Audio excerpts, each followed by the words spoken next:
Olá, tudo bem? Estamos de volta aqui mais uma vez para darmos continuidade ao nosso estudo da lição deste trimestre. Já estamos na lição de número 11. O título da lição dessa semana é Apostasia e Intercessão. Na lição da semana anterior, nós estudamos os capítulos 24 e 25, o capítulo 31 do livro de Êxodo, onde nós vimos ali basicamente a ideia do relacionamento que Deus quer ter com o seu povo.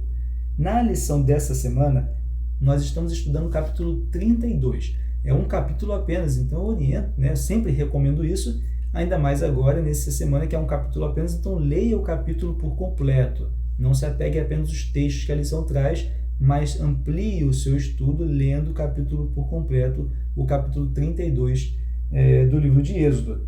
E é interessante a gente só voltar rapidamente no capítulo 24, para a gente introduzir aqui o capítulo 32, porque no finalzinho do capítulo 24 diz assim, ó, no verso 18, último versículo do capítulo 24: E Moisés, entrando pelo meio da nuvem, subiu ao monte e lá permaneceu 40 dias e 40 noites. Então nós temos aqui o tempo que Moisés permaneceu no monte. No início do capítulo 32 diz assim: Mas vendo o povo que Moisés tardava em descer do monte, acercou-se de Arão e lhe disse: Levanta-te, faze-nos deuses que vão adiante de nós, pois quanto a este Moisés, o homem que nos tirou do Egito, não sabemos o que lhe terá sucedido. Então perceba que o povo, vendo que Moisés estava demorando, e aqui nós vimos no capítulo 24 o tempo que Moisés ficou lá no monte, 40 dias e 40 noites. Então o povo, vendo que Moisés estava tardando a descer, eles vão até Arão e solicitam para Arão um pedido simplesmente absurdo, né, para que Arão fizesse deuses que iriam diante deles. Por quê? Porque este Moisés, que nos tirou do Egito, a gente não sabe o que aconteceu com ele, se ele está bem, se ele está vivo, se ele vai voltar, a gente não sabe. Então, como a gente não sabe se ele vai voltar, o que aconteceu com ele, e foi ele que nos tirou do Egito, e é ele que nos guia, então nós vamos precisar de outro Deus para nos guiar. Olha a cabeça desse povo. Eles não entenderam nada sobre confiança em Deus.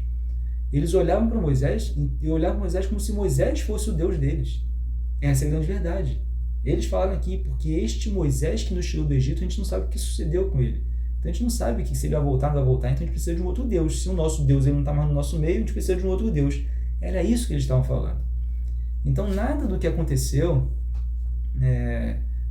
desde a saída do Egito, né, a travessia do Mar Vermelho, o exército de Faraó, juntamente com o Faraó, morrendo ali no Mar Vermelho, quando o mar se fecha, a água da rocha em Refidim, enfim, as águas amargas de mar se tornando águas, né, doces para serem consumidas. Tudo que aconteceu, nada que aconteceu, melhor dizendo, nada que aconteceu fez com que eles realmente se convertessem a esse Deus verdadeiro. Nada. Não é um maná caindo no céu. Nada disso fez com que eles realmente compreendessem que era Deus que estava guiando eles, não Moisés. Não foi Moisés que tirou eles do Egito, foi Deus. Não foi Moisés que fez o maná cair do céu, foi Deus. Não foi Moisés que abriu o mar vermelho, foi Deus. Mas aparentemente eles não entenderam isso. Lembra que nós falamos na lição da semana passada que algumas experiências com Deus não são suficientes para a gente se converter realmente a Deus e termos uma verdadeira relação com Ele. Por isso nós falamos na semana passada sobre relacionamento com Deus. E concluímos que o relacionamento ele deve ser diário. Ele deve ser sempre, todos os dias. A gente não pode se apegar a uma experiência específica ou outra. A gente precisa realmente ter um relacionamento diário. E esse povo estava faltando isso. Inclusive para Arão também. Porque Arão teve uma experiência incrível. Na lição da semana anterior nós vimos isso. Arão, juntamente com seus filhos Nadab e Abiú, Moisés, os 70 anciãos, subiram e tiveram ali uma experiência sobrenatural, incrível, onde eles viram Deus. A gente viu isso na lição da semana anterior. Mesmo com essa experiência, Arão aqui nesse momento ele teme pela sua própria vida e acaba atendendo o desejo do povo. E lembra que nós falamos de Nadab e Abiú também, né? Nadab e Abiú foi o exemplo que usamos na lição da semana anterior. Nadab e Abiú, mas na frente eles vão morrer, porque justamente eles não se converteram a Deus verdadeiramente. Apesar de uma experiência incrível, isso não foi o suficiente para fazer com que eles tivessem uma relação com Deus. E esse é o nosso perigo hoje, né? Às vezes a gente se apega a uma experiência ou outra específica. A gente precisa ter uma relação diária com Deus. Um casamento não se sustenta com uma experiência ou outra especificamente. Não vai se sustentar. Ah, tive uma experiência incrível com minha esposa. Isso não vai sustentar casamento. O que sustenta casamento é uma relação diária, um relacionamento diário. Com Deus é a mesma coisa. O que vai sustentar esse relacionamento é um relacionamento diário com Deus. E aqui, Arão, apesar de uma experiência incrível, ele vai com a maioria. Por quê? Ele teme pela sua própria vida, a verdade é essa. Ele teme pela sua própria vida e acaba atendendo o desejo. E veja que, quando a gente fala de idolatria, apostasia, tudo que a gente coloca acima de Deus na nossa vida, a gente está praticando, melhor dizendo, uma idolatria. Arão aqui ele coloca a sua vida como algo mais importante do que a sua fidelidade a Deus. Porque mesmo se o povo matasse ali Arão, né, para poder fazer o Deus que eles queriam e colocasse então um outro líder, né, isso não era um problema. O que tinha que acontecer era Arão se manter firme, né, obediente e fiel a Deus. Mas Arão coloca a sua vida como mais importante. E a primeira pergunta que já fica aqui logo no início da lição é justamente essa. Né? O que é mais importante para você? O seu trabalho ou é a fidelidade a Deus? É a sua faculdade ou é a fidelidade a Deus? É a sua família ou é a sua fidelidade a Deus? O que é mais importante na sua vida? Né? O que faz com que você seja fiel a Deus ou não? Né? Qual é o limite da sua fidelidade? Algumas pessoas praticam coisas erradas no seu trabalho para manter o trabalho e dizem, se eu não fizer eu vou perder o trabalho, eu preciso fazer. Então o que é mais importante? É o seu trabalho ou é a fidelidade a Deus? E quando eu pergunto também a sua família, porque o que é mais importante? A sua família ou a fidelidade a Deus? O seu esposo, sua esposa, os seus filhos ou a sua fidelidade a Deus? Porque qualquer coisa que estiver acima de Deus, nós estamos praticando idolatria. Então, se nosso esposo está acima de Deus, faz com que nós sejamos infiéis a Deus e estamos praticando idolatria. Esse ponto é importante. É muito importante meditarmos nessa ideia. Né? Qual é o limite de sermos fiéis a Deus? Às vezes somos fiéis quando as coisas estão muito tranquilas, muito fáceis de ser fiéis. Né? Mas fidelidade a Deus é colocar Deus acima de tudo e de todos. De tudo e de todos. E Arão não fez isso. Arão caiu, Arão ele vai na maioria, ele vai com a maioria, ele teme pela sua própria vida e realiza esse desejo absurdo que esse povo está pedindo. Para que se faça um Deus, para que esse Deus fosse o Deus então que guiaria eles ali naquele momento e inclusive, como fala, né? Deuses que vão adiante de nós. Justamente porque eles não sabiam se Moisés ia voltar ou não. Então dizendo que o Deus que fez tudo o que fez até agora, né, até aquele momento, esse Deus não existe. Né? Eles estão dizendo praticamente isso. Esse Deus não existe. Não existe. Eles não entenderam nada disso. Enfim, e aí a gente vai vendo na sequência, vimos justamente a ideia de Arão, né, que ele tem pela sua própria vida, acaba cedendo à pressão do povo e acaba não confiando em Deus. E logo na sequência, na lição de segunda-feira, nós temos idolatria e o mal. No verso 6 do capítulo 32, diz assim, no dia seguinte madrugaram e ofereceram holocaustos e trouxeram ofertas pacíficas e o povo assentou-se para comer e beber e levantou-se para divertir-se. No capítulo 20, onde nós temos os 10 mandamentos, os 2 primeiros mandamentos, eu vou ler aqui para você, os 2 primeiros mandamentos, está aqui no verso 3 até o verso 6 do capítulo 20, diz assim, não terás outros deuses diante de mim. Verso 4, não farás para ti imagem de escultura, nem semelhança alguma do que há em cima nos céus, nem embaixo na terra, nem nas águas debaixo da terra. Não as adorarás, nem lhes darás culto, porque eu sou o Senhor teu Deus, Deus zeloso, que visita a iniquidade dos pais, dos filhos, até a 3ª e 4ª geração daqueles que me aborrecem. Perceba o seguinte, os 2 primeiros mandamentos, eles abordam justamente a pessoa de Deus. É Deus dizendo assim, eu sou o seu Deus, só eu sou o seu Deus. não faça imagem de escultura, não adore outro Deus, eu sou o seu Deus. E depois ele relata então os outros mandamentos. É como se ele estivesse dizendo o seguinte: primeiro eu digo que eu sou seu Deus. Agora que você entendeu que eu sou o seu Deus, agora que você entendeu que você não pode adorar outro Deus, agora que você entendeu que você não deve adorar nenhuma imagem de escultura, agora que você entendeu isso, aí eu te dou os outros mandamentos, porque agora os outros mandamentos fazem sentido. Basicamente isso, porque se você elimina os 2 primeiros mandamentos, que é Deus dizendo quem ele é pra gente, que ele é o único Deus, o restante dos mandamentos não fazem mais sentido. Perceba claramente que o povo, ele transgride os 2 primeiros mandamentos. Eles eliminaram Deus da vida deles. Essa é a grande verdade, a apostasia, a idolatria. Deus não existe para eles praticamente. Ou mesmo que exista, ele não é o mais importante. Né? Porque essa é a ideia. A idolatria não é simplesmente você deixar de acreditar em Deus. Né? Isso é ateísmo. Já não é idolatria, é ateísmo. Mas idolatria é você também acreditar que Deus existe, mas colocar outras coisas acima de Deus na sua vida. Apostasia também é isso. Né? Então você coloca Deus, não é mais em primeiro lugar na sua vida. Já tem outras coisas que são mais importantes. E veja que o povo claramente, eles aqui transgridem os 2 primeiros mandamentos. E como eu falei, quando você transgride os 2 primeiros mandamentos, os outros mandamentos eles passam a não fazer muito sentido na nossa vida. Por quê? Algumas pessoas podem dizer assim: Daniel, claro que faz sentido, porque não matar, não roubar, continua fazendo sentido mesmo se você não acreditar em Deus. Aí eu vou dizer o seguinte para você: não faz mais sentido. Sabe por quê? Porque o mandamento ele não é um conjunto de regras. O mandamento é a expressão de um princípio. O mandamento é a expressão do caráter de Deus. Seu caráter que é amor. Inclusive os mandamentos eles são subdivididos, né, para nosso entendimento, em amor a Deus e amor ao próximo. Mas é evidente que no final tudo é amor a Deus. Porque para amarmos o próximo nós precisamos amar a Deus também, primeiro. Então o mandamento ele não é um conjunto de regras. O mandamento ele é um princípio.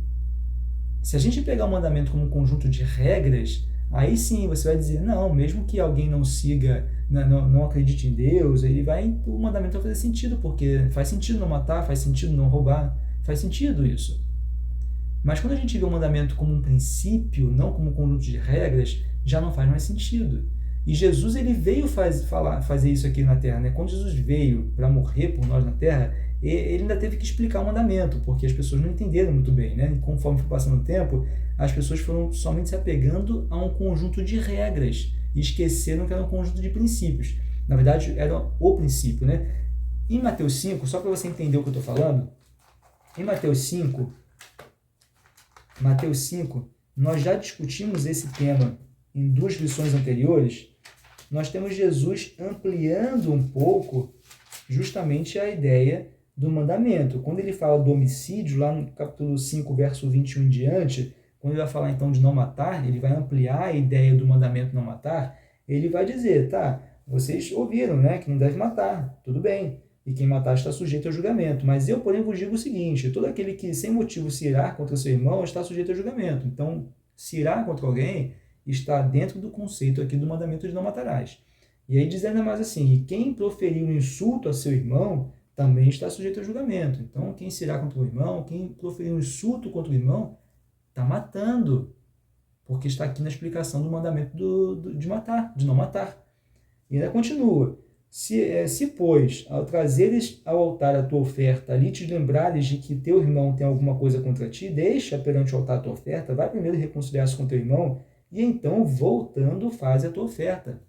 Então, se você tem alguma coisa contra o teu irmão, quer dizer, o seu irmão tem alguma coisa contra ti, vai resolver primeiro, antes de trazer a sua oferta para mim, vai resolver primeiro, resolve e depois você volta. Por que eu estou falando tudo isso? Né? Aqui depois na sequência tem até a ideia do adultério também, né? No verso 27, que diz, né, ouvistes que foi dito, não adulterarás, eu, porém, vos digo, qualquer que olhar para uma mulher com intenção impura no coração, já adulterou com ela. Veja como Jesus ele aprofunda o princípio, porque o mandamento não é um conjunto de regras. Até porque, se a gente for olhar o mandamento com um conjunto de regras apenas, né, como se fosse um conjunto de regras que não tem princípio algum, a gente começaria a ter algum problema. Por quê? Justamente em Êxodo, no capítulo que nós estamos estudando, o capítulo 32, lá no verso 25, né, já pulando um pouquinho aqui para mais à frente, quando Moisés, depois ele volta e vê tudo que estava acontecendo, Moisés ele manda o povo escolher um lado, né, e aqueles então que escolheram o lado de Deus, eles pegariam então a sua espada e matariam seus irmãos. E aí eu pergunto para você, e aí, eles estão indo contra o mandamento, não matar? Eles estão indo contra o mandamento, não matarás? Se o mandamento é um conjunto de regras, não pode matar, não pode matar. Ali, de forma específica, dentro de um conceito específico, dentro de um contexto, melhor dizendo, específico, de um povo separado, de um povo que deveria influenciar os outros povos, e ali dentro da sabedoria divina, essa era uma atitude necessária, né? Por mais estranho que pareça a nós, por mais estranho que pareça, naquele momento era uma atitude necessária. Mas se a gente pega o mandamento como um conjunto de regras, isso já não faz sentido. Agora, pega o mandamento como um princípio, como uma expressão de um princípio, a expressão do caráter de Deus, que é pautada em seu amor, aí a gente vai entender. Por isso que, se a gente elimina da nossa vida os 2 primeiros mandamentos, que justamente que define a existência de Deus, o restante não faz sentido. E como a lição fala, eu até separei um texto que diz assim, a idolatria nega o entendimento teológico de que Deus é Deus e ser humano é ser humano. A idolatria nega que Deus é Deus. A idolatria vai negar isso. Então, quando a gente pratica a idolatria, coloca alguma coisa acima de Deus, né? Quando a gente pratica justamente a apostasia, veja que o que acaba acontecendo é que a gente entra num ciclo sem fim que só vai piorando as coisas, porque a gente não está mais sendo regido pelo princípio do mandamento. Deixa eu te explicar o que eu quero te dizer. Se está parecendo um pouco confuso, eu vou deixar bem claro agora para você. Pensa em alguém que não acredita em Deus, mas esse alguém não mata, não rouba, né? Ele não mata, mas não é porque ele não mata, não é por causa de um princípio que ele entende que não deve matar. Ele não mata porque se ele matar, ele vai ser preso. Eu já ouvi muitas pessoas falando, você pode concordar comigo, já ouvi muitas pessoas falando isso, dizendo assim, Daniel, só não matei aquela pessoa até hoje porque eu também não quero prejudicar minha vida. Só não matei até hoje porque senão eu vou acabar com a minha vida, acabar com a minha família, acabar com a minha carreira. Senão eu já tinha feito uma besteira já. Ou seja, ela não é regida pelo princípio do mandamento. Na verdade, o que rege as ações dela é o fato dela ser presa, se ela matar. Basicamente isso, né? Então, o que rege as ações dela é a própria sociedade. São as próprias leis da sociedade que regem as ações dela. Se não tivessem essas leis, talvez ela matasse. Porque não entendeu um princípio que está por trás do mandamento. Porque o princípio não faz sentido para essa pessoa, porque ela não acredita em Deus. E o mandamento é a expressão do caráter de Deus. Então, se eu não acredito em Deus, se eu não coloco Deus em primeiro lugar na minha vida, se eu pratico a idolatria, se eu pratico a apostasia, por isso que eu falei, nenhum dos outros mandamentos vão fazer sentido. Porque se o mandamento é a expressão do caráter de Deus, e eu tenho outros deuses na minha vida, o princípio não faz mais sentido na minha vida. Entende? Então, eu não vou roubar, não é porque eu entendo o princípio, eu não vou roubar porque eu vou ser preso se eu roubar, se me pegarem roubando. Ou vou até roubar, se ninguém olhar, né? Se ninguém ver, eu vou até roubar, mas se for para roubar para um lugar assim que as pessoas vão ver, eu não vou roubar, porque senão eu vou ser preso. Você está entendendo o que a gente está dizendo? Como que é importante esse ponto da idolatria, né, que faz com que a nossa vida ela seja regida não mais pelo princípio divino do seu amor, não mais a gente compreende o mandamento em si como uma expressão do caráter de Deus, mas na verdade a nossa vida começa a ser regida por fatores externos. Ah, porque se eu fizer eu vou ser preso, porque se eu fizer eu vou manchar minha carreira, porque se eu fizer isso eu vou acabar com minha família, porque se alguém me pegar fazendo isso, eu vou acabar com a minha vida. Por isso que em Ezequiel, um outro texto que nós estudamos na lição da semana passada, mas se encaixa muito bem na lição dessa semana, Ezequiel capítulo 36, do verso 26 até o verso 28, que diz assim: Dar-vos-ei coração novo, e porei dentro de vós espírito novo. Tirarei de vós o coração de pedra, e vos darei coração de carne.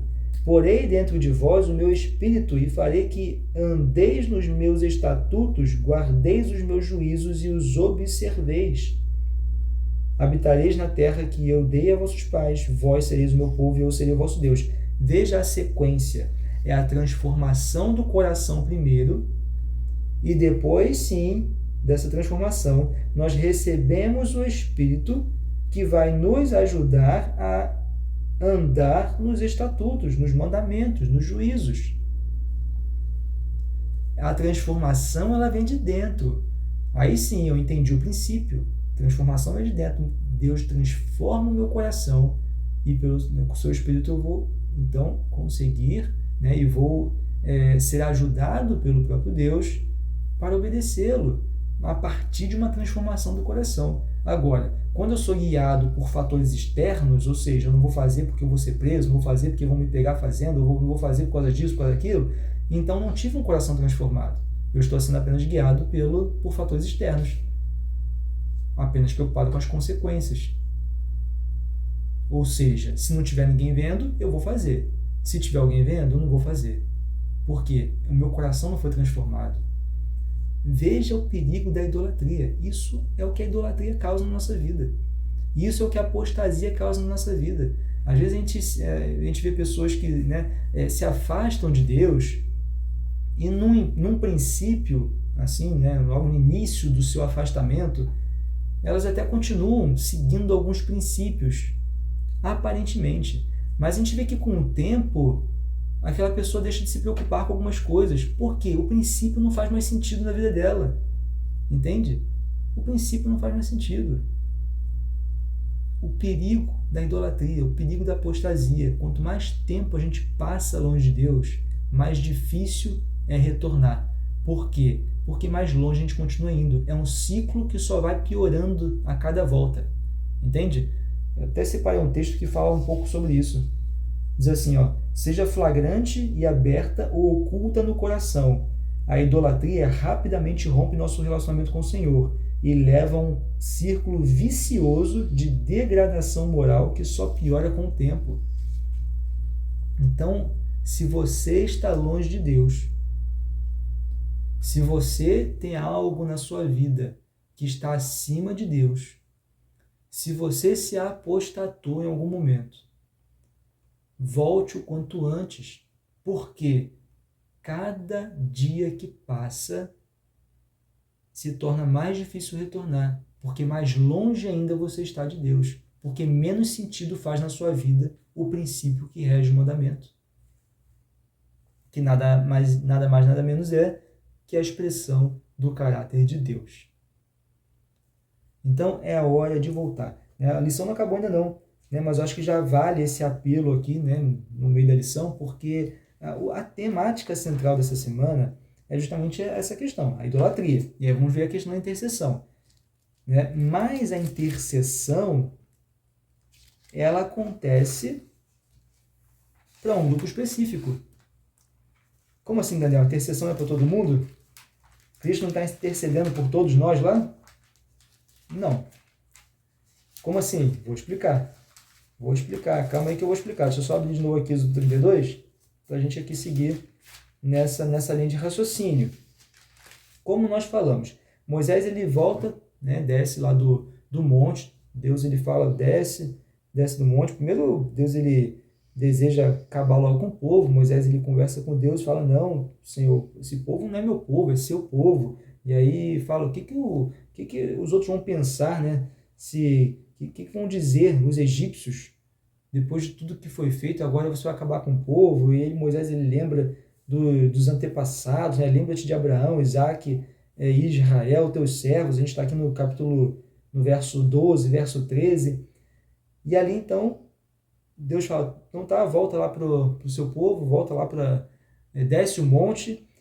E quando Moisés ele volta, ele olha o povo, ele joga as tábuas da aliança no chão. Moisés, quando desce, ele já sabe o que está acontecendo. Deus já falou o que estava acontecendo para ele.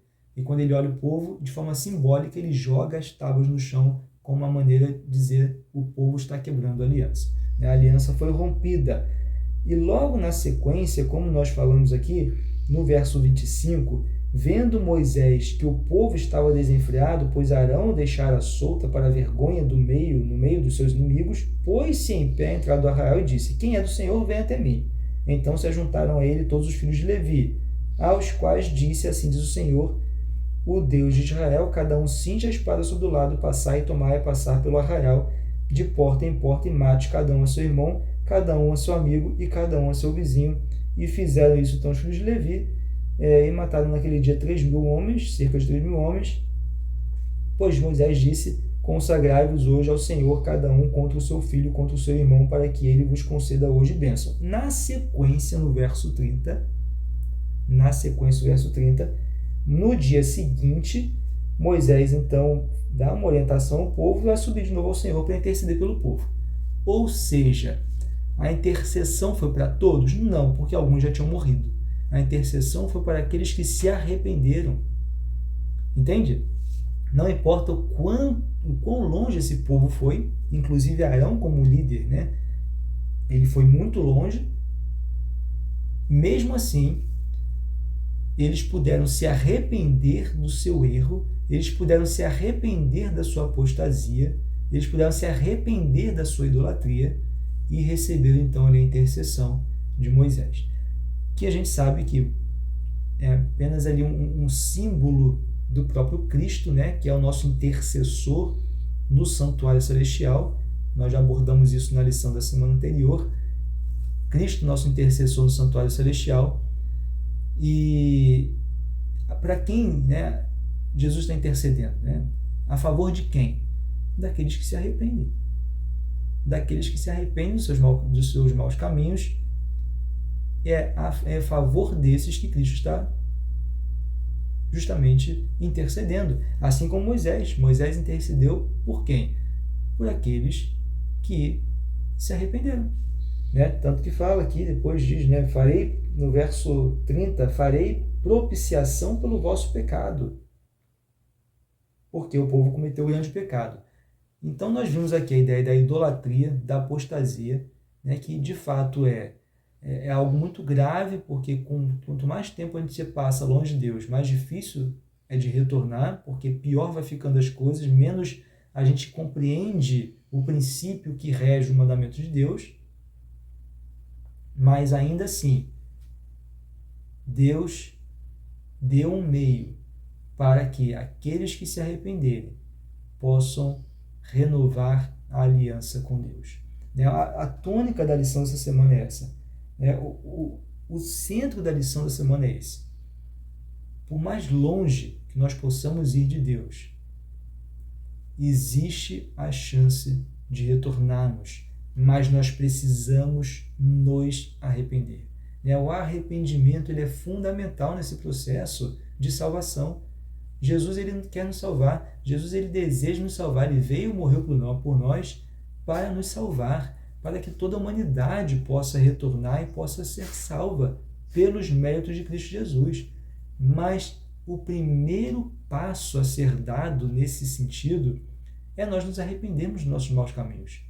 É nós nos arrependermos dos nossos pecados. É reconhecermos que estamos errados, que fizemos coisa errada, que estamos pecando, que estamos longe de Deus. É reconhecer a nossa pecaminosidade. Porque a partir daí, Jesus vai poder interceder por nós. Ele não pode interceder por quem não quer essa intercessão. Ele não pode interceder por quem não se arrependeu dos pecados que cometeu ou que comete. Ele não pode interceder por essas pessoas. Assim como Moisés é que intercedeu por aqueles que se arrependeram, Jesus ele está intercedendo por aqueles que se arrependerem. Então, que nós possamos nos arrepender dos nossos maus caminhos antes que seja tarde demais. E aqui, para fechar então a lição de quinta-feira, justamente traz essa ideia, né, daqueles que foram mortos primeiros, né, e a palavra, um ponto importante que a lição traz na lição de quinta, diz, né, a palavra traduzida como perdoar também significa carregar ou tomar sobre si. Né? Então, por isso que é uma expiação substitutiva. E quem é o substituto? É Jesus. Quem é o único que pode carregar sobre si todos os nossos pecados? É Jesus. Lá em Isaías, para a gente fechar a lição dessa semana, um dos textos mais bonitos que tem na Bíblia, ao meu ver, é de uma profundidade incrível esse texto, capítulo 53, o verso 4, diz assim: certamente ele tomou sobre si as nossas enfermidades e as nossas dores levou sobre si, e nós o reputávamos por aflito, ferido de Deus e oprimido. Verso 5, mas ele foi transpassado pelas nossas transgressões e moído pelas nossas iniquidades. O castigo que nos traz a paz estava sobre ele, e pelas suas pisaduras fomos sarados. Todos nós andávamos desgarrados como ovelhas, cada um se desviava pelo caminho, mas o Senhor fez cair sobre ele a iniquidade de todos nós. Ele foi oprimido e humilhado, mas não abriu a boca. Como cordeiro foi levado ao matadouro, e como ovelha muda perante os seus tosqueadores, ele não abriu a boca. Veja o que Jesus fez por nós. É porque ele nos ama. É o seu amor, o amor de Deus pela humanidade, que enviou o seu Filho para sofrer desse jeito em nosso lugar. E é o único que conhece as nossas dores. O mundo sofre, a gente sabe disso. Pessoas sofrem o tempo todo por diversos motivos, né? Tanto por coisas grandes, como as grandes guerras que vêm acontecendo, né? Como alguns detalhes na vida pessoal de cada um, que às vezes só você sabe, e que você sofre por isso. Né? Então, todos sofremos alguma coisa. Por mais que eu possa me sensibilizar pelo sofrimento de alguém, só existe uma pessoa que conhece literalmente o seu sofrimento. Eu posso me sensibilizar, mas sentir literalmente o seu sofrimento, só Jesus, porque só foi Ele que tomou sobre si todas as nossas dores. Todas as nossas dores. Então Ele conhece e Ele quer que você deposite sobre Ele, porque Ele é o único que pode nos salvar. É o único que pode tomar realmente sobre si todo o pecado da humanidade. Foi o que Ele fez para nos salvar. O único que entende completamente cada desafio nosso é Jesus, porque Ele também presenciou cada desafio desse aqui na Terra e venceu para nos tornar vencedores. Então, que Deus possa te abençoar e que você possa compreender que Ele está agora intercedendo, Jesus está intercedendo por cada um de nós, mas que nós possamos nos arrepender. Né? Cuidado com qualquer coisa que esteja na sua vida tomando o lugar de Deus. Cuidado, porque isso, muito provavelmente, se já não é, vai se tornar um Deus na sua vida. E quanto mais longe a gente está de Deus, infelizmente, mais longe a gente fica e mais difícil é então de retornar aos braços do Pai. Não se afaste de Deus, se relacione diariamente com Deus, diariamente. E caso você tenha ido longe demais, caso você tenha se apostatado, caso você tenha ídolos na sua vida, se arrependa e volte, porque você tem um intercessor que vai garantir a sua salvação em Cristo Jesus. Que Deus te abençoe. Mais uma vez, foi um grande prazer estar aqui com você. A gente se vê então na lição de número 12 na próxima semana. Até lá!